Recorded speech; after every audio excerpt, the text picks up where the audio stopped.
This morning, I've had an interesting lesson for me to put together. It's just it became too much somewhere along the way. And I think I have a seminar here of some kind. So my challenge is to condense information, and it's one of those talks that I would like to explore in greater depth, perhaps in a workshop, but it's, you know, sometimes some weeks I start in things and it goes in lots of different directions. When we're speaking of uncommon genius, we're speaking of something that we all have within us, which is a power and a talent and a creativity. We know here that we're one with the one power. At least I hope you know that by now, those of you who tune in regularly. This may be very new information to people who are here for the first time or who are just learning about religious science or learning about what it is to be a truth student. In the center I was associated with in Fort Lauderdale many years ago, every single Sunday they sang a song, "How Great Thou Art." And that's a traditional song sung in many Christian churches. But when it's sung in a religious science center, the meaning is somewhat different. When you're talking about in awesome wonder, how great thou art, what we're really talking about is the presence, the power that is within each of us.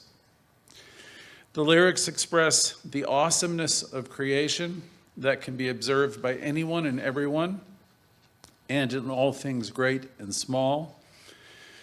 As you can think of the vast solar system, it's there. If you can think of the miracle of life in everything that you can conceive of, it's there. From the smallest particle within to the farthest recesses of space that your mind can conceive of, it's there. This sense of awe can overcome us as we contemplate it. I remember contemplating these ideas years ago, Cape Cod, and next thing I knew, I was having a spiritual experience. As you can if you just really delve deeply into the idea of perfection, everywhere present. There's not a spot where it isn't, or we used to say there's not a spot where God is not. So the more we contemplate that, and we can look out at, you know, sceneries and nature, and, you know, you just can be overcome with a sense of, you know, here I am in the middle of this, and I'm one with this, and it's in me, and it's operating through me. I'm moving into a different part of the discussion now, where let's start with what we've said in religious science classes. We'll say Spirit is, God is. It's the Alpha, it's the Omega, it's everything. It's the all in all. In other lessons, I've talked about the challenge many people have in their lives, regular people, being what I call other referred. Therapists know what that phrase means, and some of you know what it means to be other referred. Some people are very sadly, or even, I could even say sadly, pathetically, other referred. And let me explain a little bit. For a great many, all they think about is others and what others think about you, to a point where you don't know yourself. You're all caught up in, like, does this person approve of me? Does my teacher, does my boyfriend, does my girlfriend? It's all about what they think of you. And in this teaching, we move away from that a bit, and we're a little bit more preoccupied with our own thoughts and thinking our own thoughts and being less and less referred to the other people in our life for approval. There's a lot of ordinary people who haven't thought much about who they are or who they have come here to be, which is part of what we do in our Q process. Whenever we discuss it, we ask, this is who I have come here to be. And that's a big question, and many people don't think much of it because they're all caught up in living their daily lives, and they're caught up in trying to please other people, and maybe they haven't really thought much about what they've come here to experience. And here's the thing is, for many of us, our lives are half over, or perhaps even more than that. And we're just starting to wake up to the idea of, how wonderful we are, and we're here to express love and joy. I haven't been too concerned with the idea of what people think of me for quite a long time, but then again, I've been in this teaching for quite a long time. People might think, if you say you're not overly concerned about what people think about you, that you don't care about them, or that you are indifferent to them. And that would be a very false assumption. It would be a mistake. You very well could care deeply about people. We are often simply in a different place entirely. You may not be caught up in their story, for example. Oftentimes, I'm not caught up in anyone's story. I drop it immediately. I just do. And I don't want to create, I could be observing Avril there, and she could look at me sideways or say something, and all of a sudden I could be running a story. And that would be really too bad if I'm doing that. And for those of you who are doing that with other people, it's really a waste of energy and a waste of time. But, it's what the ordinary person does quite a bit. So our teaching is not about ordinary people, as you probably know. So we're really attempting to step out of a lot of that. People might think if you don't agree with them, that you don't like them for some reason. Or they might think, they don't like you, they don't want to be around you. And all of that is another story and a false assumption. If people don't get you, or if they don't get or the other way, if people don't get your nod or your approval or your praise, they might feel slighted, they might feel rejected, and they may feel wronged. And all of this is just silliness, but it's what people do. If you don't get the response you were hoping for, then you go on what my generation calls a trip. So I'll start tripping because someone didn't act the way I thought they should act, and then I'm all about the story of what they've done to me, and all of that is complete craziness. And yet people do it all the time. So this is maddening stuff if you let it be that way, and you're living that way, and you're operating that way. This is not practicing our teaching, not even slightly. This is not a person coming from an affirmative place, living the affirmative life that we talk about so much. Where is the belief that all is well when you're all caught up in what other people are thinking and saying, and where you're feeling rejected because someone doesn't act a certain way? Where is that deep inner sense that all is well that Louise Hay so beautifully says so often? So, how we want to get a handle on all this, how can we transform and use our power in a better way? How can we be less other-referred? Terry Cole Whitaker wrote a book with a wonderful title, and it is, "What You Think of Me Is None of My Business." How wonderful is that, really? What you think of me is none of my business. There is a whole life-changing lesson in that one sentence, if you really deeply think about it. What you think of me is none of my business. If you could really just be okay and not second-guess what people's motives are all the time, and just know all is well, you would really just think of all the time you'd have on your hands. It's people spin and spin and spin. They're in the spin zone. Years later, after Terry Cole Whitaker wrote that book with that wonderful title that could change your life, Don Miguel Ruiz wrote the book, The Four Agreements. Now, I've listened to him before. I didn't think he was particularly good as a speaker, but I loved the book, and I love the Four Agreements, especially where he said, take nothing personally. How wonderful is that? What they think of me is none of my business, and I take nothing what? Personally, because I know everybody's tripping in some way, shape, or form or another. And they're all doing the best they can with what they got. So why the hell would I take all that stuff personally? You are the authors of your own experience, thank God. I mean, so we're here to create wonderful lives, and we can by living the affirmative life. You have the ability to see the good and keep seeing the good, and living from that perspective in your life, you will be openly rewarded from seeing life that way. Think of Chuck C. with the new pair of glasses. It's entirely possible for you to have that type of life. In the science of mind, we discover the road to freedom in so many ways.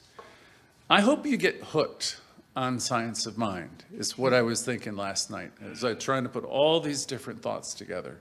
I really hope you all get hooked on science of mind, because if you do, you'll be in our classes 2 or 3 times a week, and you'll look for opportunities to switch up the conversation. And you will probably detach from some of the birds you're flying around with. Because what'll happen is you'll want to soar with the eagles, you know? I won't talk about the turkeys. So I hope you get hooked on it like I did so many years ago. And I presume a few of you here already have gotten hooked on the teaching. It is a road less traveled, and you will become exceptional if you do get hooked on the teaching. I say exceptional rather than ordinary. I say exceptional rather than common. You can have an exceptional life. This is a first-class teaching for first-class people. It's not that we're better than anyone, but we have something that most people don't have. We have a practice, we have a way, we have a method where we can learn to fly, and we can excel, because we're here to express life and to excel. Wouldn't you love to live an exceptional life? It's a question I ask everybody here, because certainly there's nothing holding you back except for the stories you tell yourself each and every day, an hour of every day. There is nothing average or common about living this way and thinking this way. It takes an uncommon genius to live the affirmative life. And that's the kind of life that Ernest Holmes spoke about so often. I know there's no better place to be each week than here, or no discussion any better to tune into several times a week. Let's move over to Ralph Waldo Emerson for just a moment in his essay, History, where he says, "There is no great and no small to the soul that maketh all. And whence it come, all things are, and it cometh everywhere." This presence is power is in you, and it's in operating through you and your thinking and your thoughts, and it's everywhere present. There's no great or small, because it's in everything. And where it comes, all things are, and it comes from everywhere. If you could contemplate those 2 phrases for a while, you'll probably be blissed out of your gourd. If you can take in the meaning of this, meaning that the infinite spirit cannot be measured, it's everywhere present. We can and do measure ourselves and others all the time. Religious science is described often. You remember William James would say it's the religion or philosophy of healthy mindedness. We have a power, and we have a powerful message that we work with. There's power for good, and we use it, and we have this powerful message and a mission here at the center to transform lives and to have this center be a light upon the hill. We come together several times a week in our Zoom and Facebook meetings, and now we're having in-person audience as well. And we consider and explore the wonder of you. You come here each week to be reminded of how great you are, and that you realize that the people around you are all one with you, how great you are. So we meet on Tuesdays also to vision together a greater center of connection and community. This morning we had Thomas interacting with you in his wonderful presentation. And we're building a community, and we want to hear everyone's voices. We ask everyone to be a part of everything we do. And together we create a different kind of center, one that's mission-driven and of community, where all voices are heard. We intend to pass our teachings on and inspire the youth of New York City, and now with the internet, far beyond, as people find our timeless messages in Facebook and YouTube and all over the place. We want them to know how great they are, the next generation. We really want them to get it, and we want them to know that they have power available to them that they can use to transform their lives. And we intend to learn from them and grow with them as we share and pass on our great teaching to them. Our lessons are important, and they're now being discovered, again, in a myriad of ways all over the place. Any of you can support our work on any of these pages. We have buttons to press where you can financially support. You can be a part of our activities on Tuesday and bring your goodwill and your suggestions and to help us find ways to reach new audiences and to help people. So once again, each of us are established in goodness and in greatness. You are established in this. You are one with the one. You have always done the best you could with the knowledge that you have had at any given time. Let that idea give you peace today.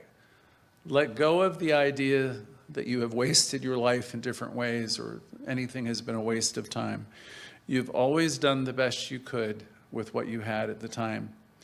We teach you here to be a lifter in your life. Now, you may not have been that all your life, but we teach you to be a lifter as much as you can, and not so much of a leaner.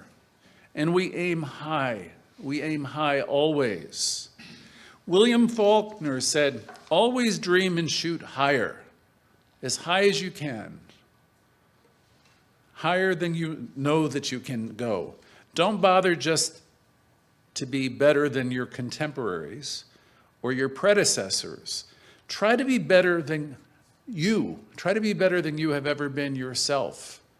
That's the only person I want to be in competition with, if there is a competition, is I always want to be growing and learning, no matter whatever my age might be.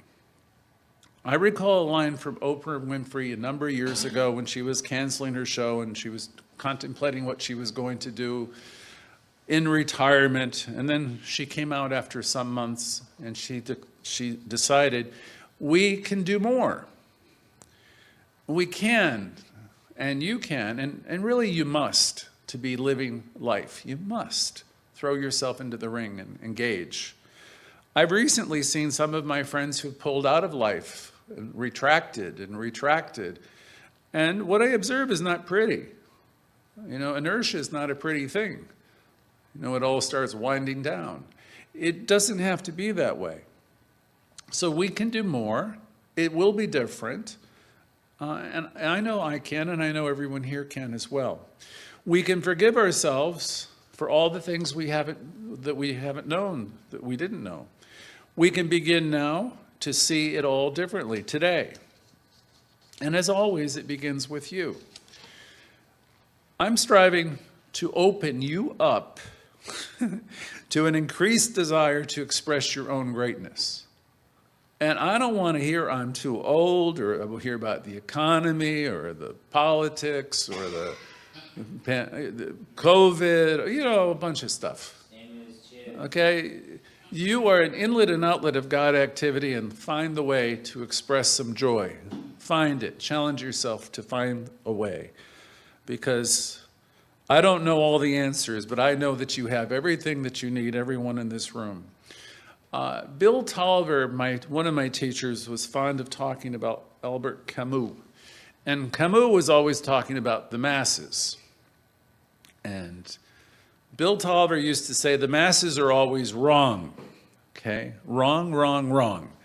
And he would even say the masses are, it rhymes with lasses. You know? Basically, he would say, you know,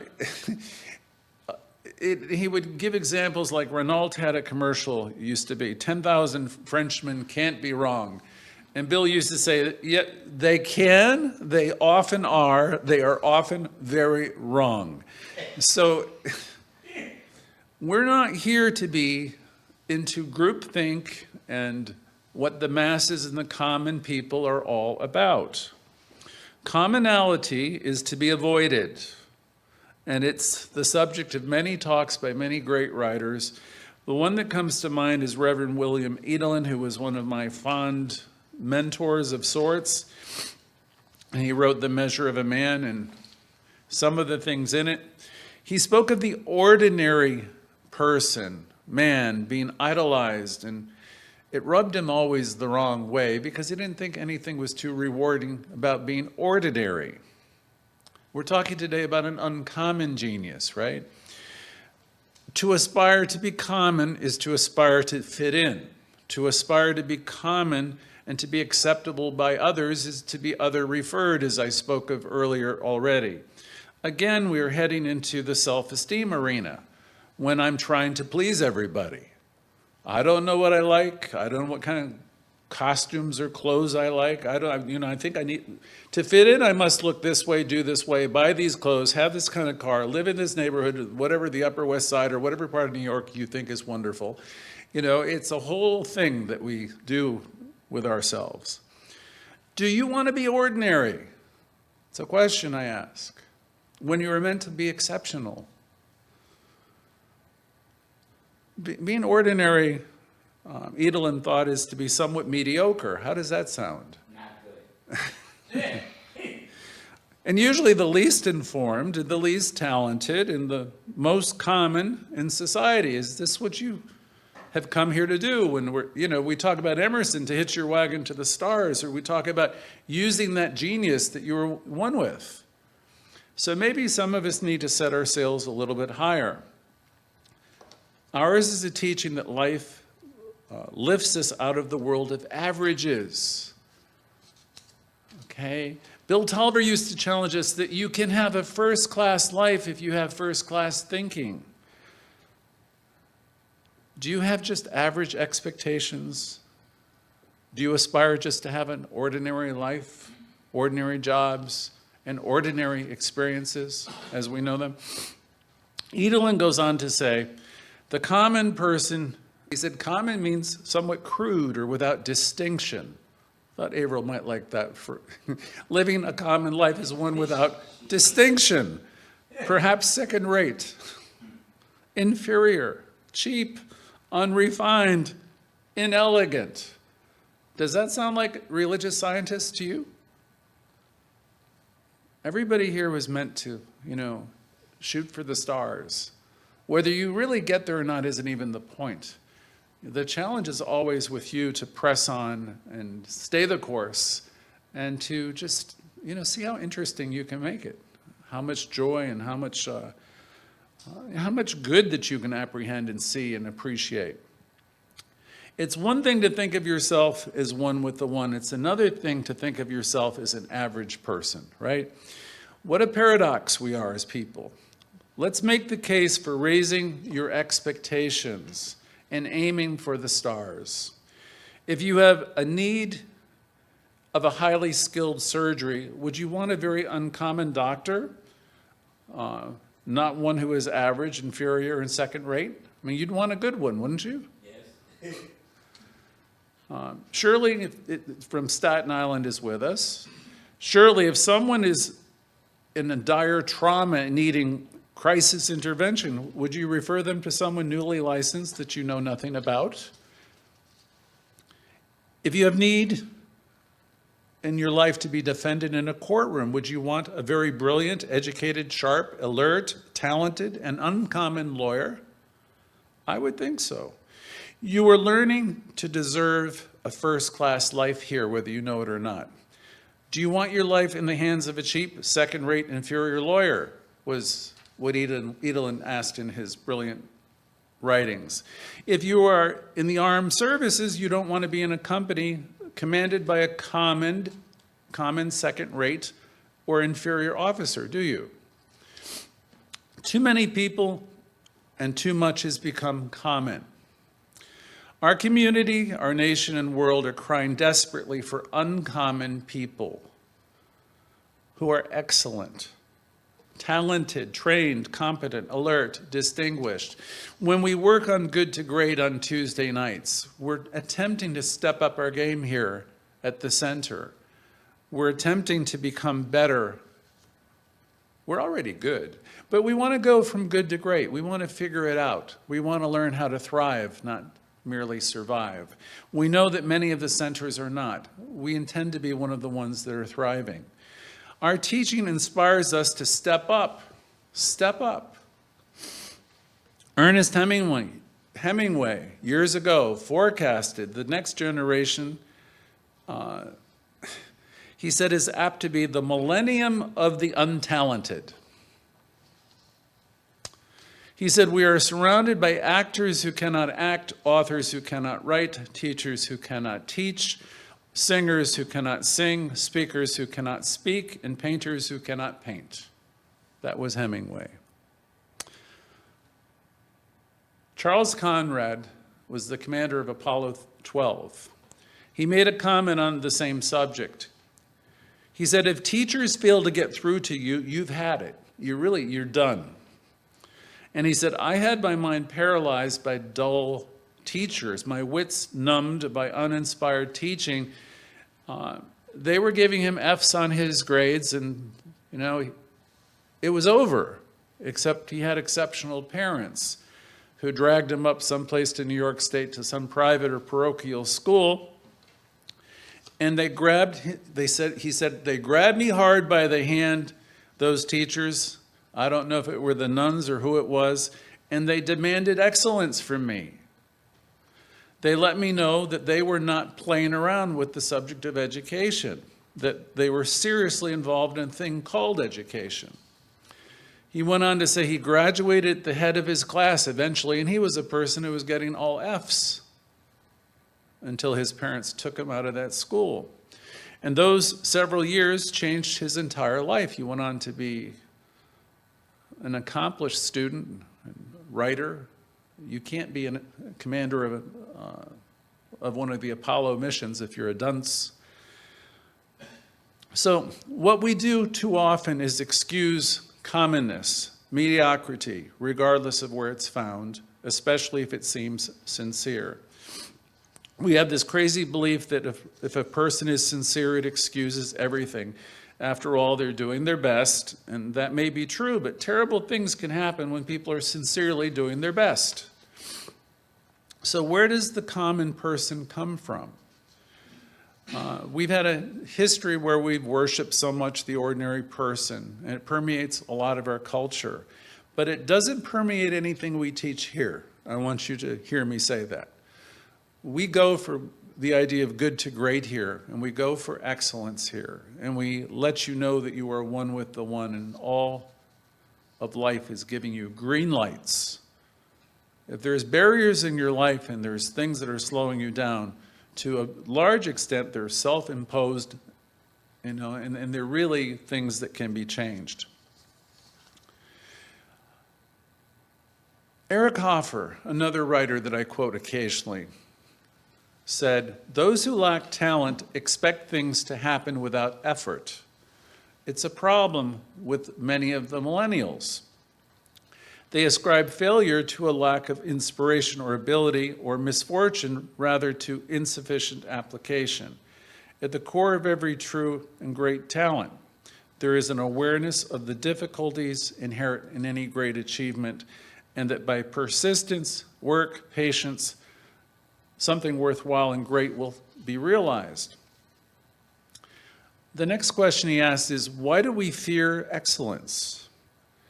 In the book, No Easy Victories, John Gardner will say it another way. Keeping a free society vital and strong is no job for the half-educated and the lazy. Kat was on the call last week, and other people, have been on the call, and I've listened to students over the years.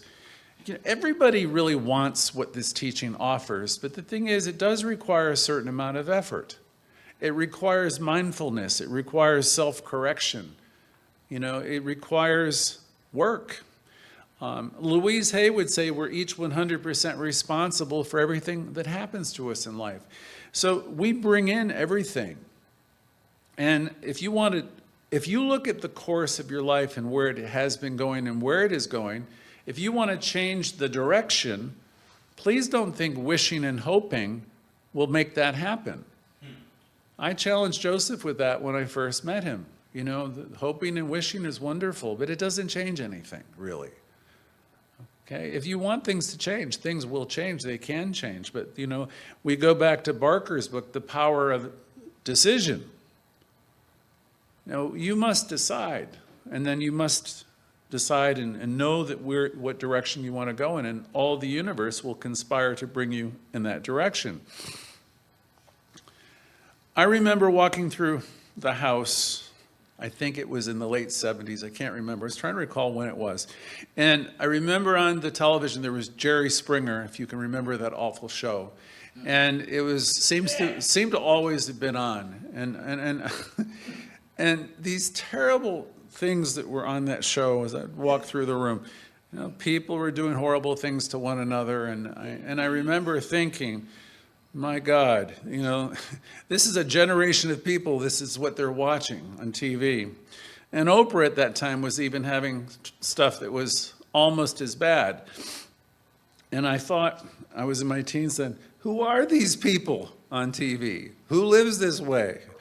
And I thought, boy, America's in trouble. This is the only thought I had then. And is this our idea of education and entertainment?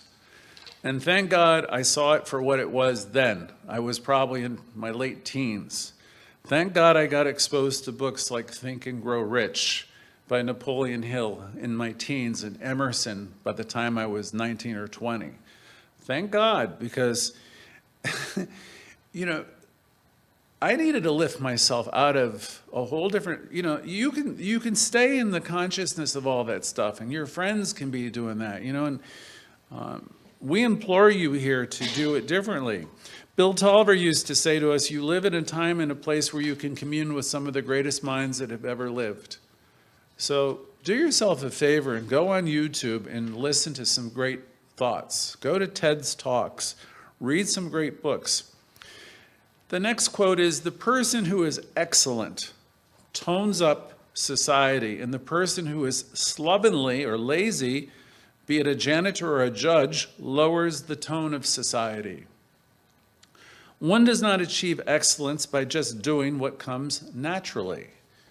People don't stumble into excellence. I'm sure Averill has told me that before. It just doesn't happen that way. I remember being fearful stepping up to a podium. Now you think I can probably do it and talk forever. But there was a time my hands would be shaking. And I knew what I knew, but I didn't think I could communicate it to anybody else. I had a pretty deep understanding, but communicating these ideas was a real challenge. And it takes practice, and it takes work, and it takes contemplation and understanding. People just don't stumble into it. I've had these discussions with Celeste as well. All excellence involves application of something, application and a tenacity of purpose, staying at it. If you want to heal your life, if you want to do the work that Holmes talks about or Louise Hay so elegantly teaches, all healing is self-healing. You must know that by now, right? No matter if it's a cold, or if it's a cancer, it involves you thinking a different thought, believing a different thought, and making adaptations and making changes. An excellent plumber is infinitely more admirable than an incompetent teacher or doctor or lawyer. A recently published film of a large company showed a group of workers, and the speaker in the commercial said, "No geniuses here, just a bunch of average common people working together." Here is the problem. There's way too many people that want to be average in our society. Far too many of us today aspire only to get free stuff to get by and get what they are entitled to and to fit in. That's kind of sad, right? If your self-esteem, like, I'll be okay if you guys like me, then I'll be okay. I'll be all right if you all think, like Sally feels, you like me, oh my God, you like me. Then I'll be okay. That's really sad if that's the state of affairs. So none of us here hopefully are just trying to fit in, right? I hope you all are learning to love yourself well enough that that's not the way you're doing it. John Stuart Mills made the observation about England many years ago, and no doubt this could be true of the United States now. He said, England now appears to be only capable of doing things by groups, by combining, but it was individual people of another type that made England what it has been, and individuals of another type that will be needed to prevent its decline. We could say the same for this country. It won't be the groupthink. It's going to be individuals. You do recall Ralph Waldo Emerson with one of my favorite quotes. He said, God help us when a thinker is let loose upon the planet. And nothing is safe. Everything's up for grabs. When you can start to think for yourself, knowing you're connected with one mind, and I don't have to look to my right or to my left to a damn thing when anybody else is telling me what to do and what to think, and trust in myself. Isn't that wonderful when you can trust and you can say, I like this piece of art, I like this furniture, I like this, I think that, without having to look to the right or left. Wouldn't you like to live that way without being terribly concerned with what other people are thinking of you or about you or your choices? The world is only beginning to see that the wealth of a nation, this comes from William James, the wealth of a nation consists in the number of superior, innovative, thinking people it harbors. We escape, too many of us, into the sanctuary of groups, and we hide there. As common people, we say, I'm with them. I'll vote with them. I'm with her. I'm with him. And this is fine if you really know whatever it is that they're even about, and you've done your work.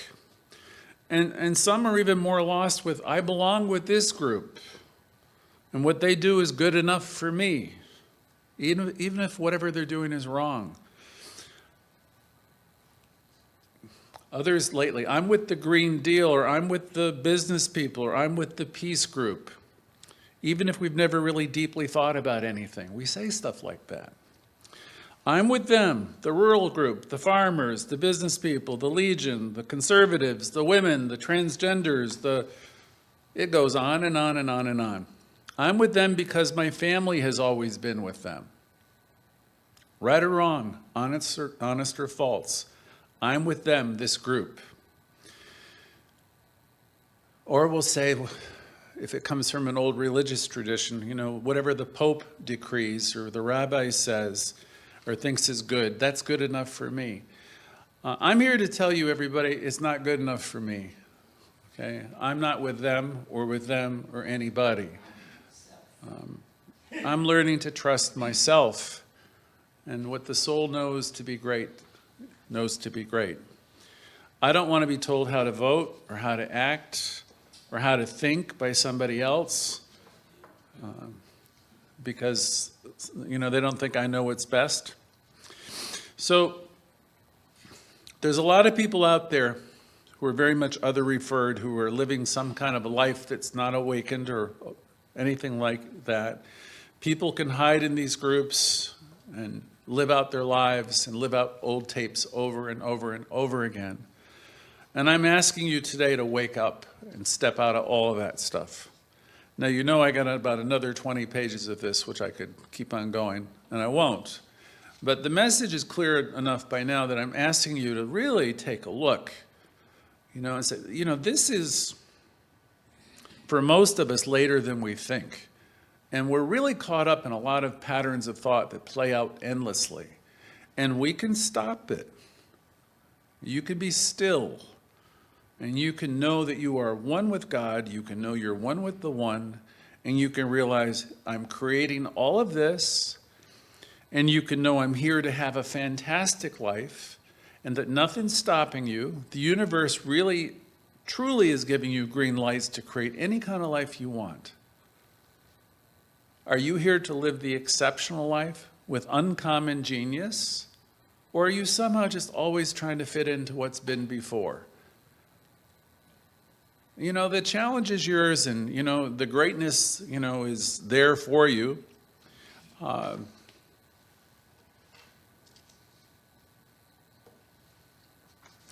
Your safety is not found in your jobs. Common people seek the security of the group, the club, the job, or what have you. In my notes from yesterday, I made a note to myself that I once had a coveted county job where everybody thought, oh my God, you've got a county job. I remember there were 2 openings and there were 100 applicants. And I had to pass written exams, oral panels, and everything just to get that job. That was a big deal, getting that job, with all the testing and all the interviewing and panel interviews and all that. And I got a bunch of praise, and I was in that place for less than 2 years, and I quit.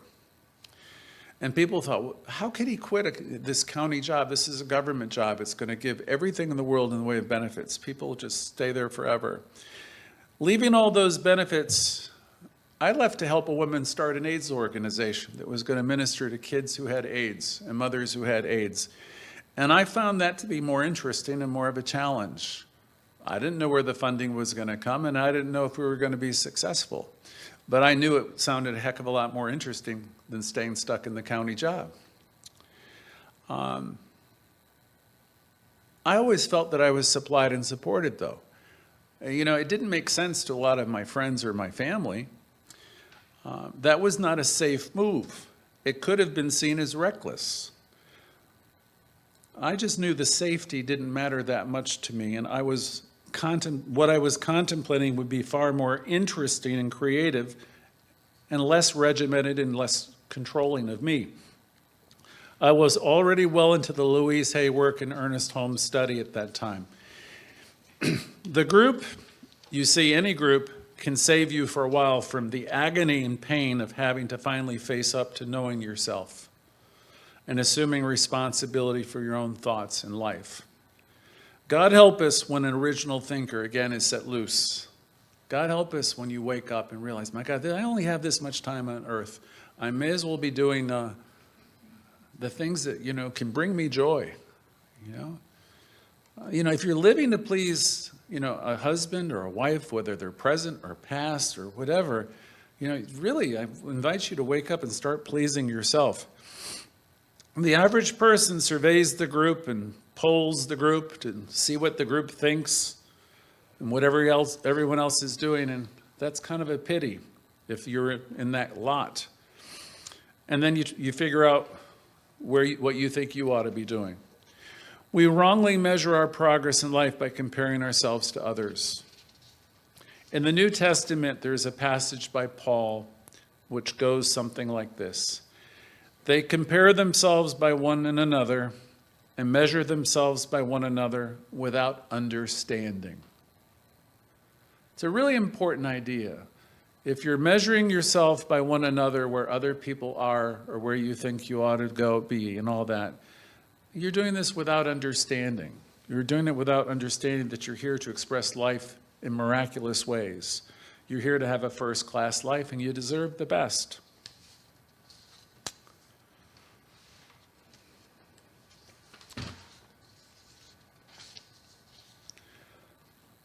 One or two more things, and I'll save the rest for another day.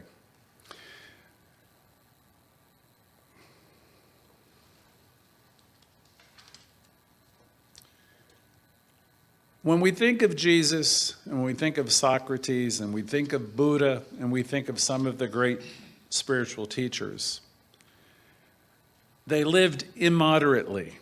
They lived by shattering a great many of the rules of their traditions. Socrates was not a moderate. He was always questioning and inquiring within. Buddha was not a moderate. The greats of the world in religion, science, literature, music, and art, and education have been anything but moderate people.